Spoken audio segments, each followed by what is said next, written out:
రేవంత్ రెడ్డికి మున్సిపల్ ఎన్నికల భయం పట్టుకుందన్నారు మాజీ మంత్రి తలసాని శ్రీనివాస్ యాదవ్. పంచాయతీ ఎన్నికల్లో బీఆర్ఎస్ 40% గెలుచుకుందని, కాంగ్రెస్ పతనం మొదలైందని విమర్శించారు.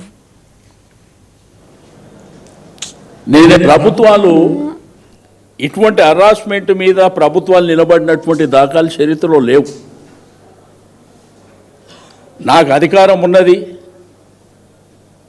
నేనేదో రాచరికం చేస్తా, నా ఇష్టం ఉన్నట్టు నేను చేస్తా అంటే మీ ప్రభుత్వము దీర్ఘకాలికంగా నిలబడడానికి అవకాశం ఉండదు.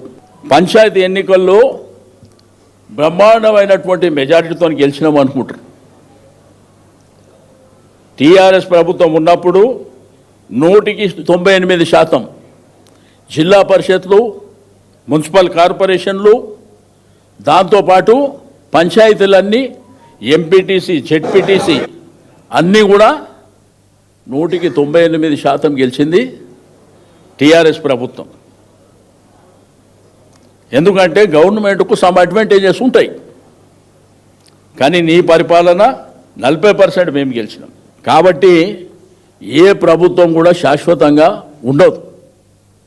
ప్రజల అభిష్టం మేరకు, ప్రజల ఆలోచన విధానం మేరకు పరిపాలన మంచిగుందన్నప్పుడే ప్రజలు యాక్సెప్ట్ చేస్తారు.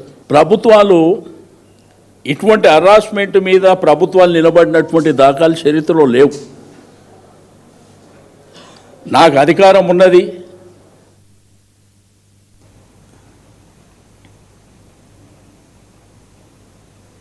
రాష్ట్రంలో కొనసాగే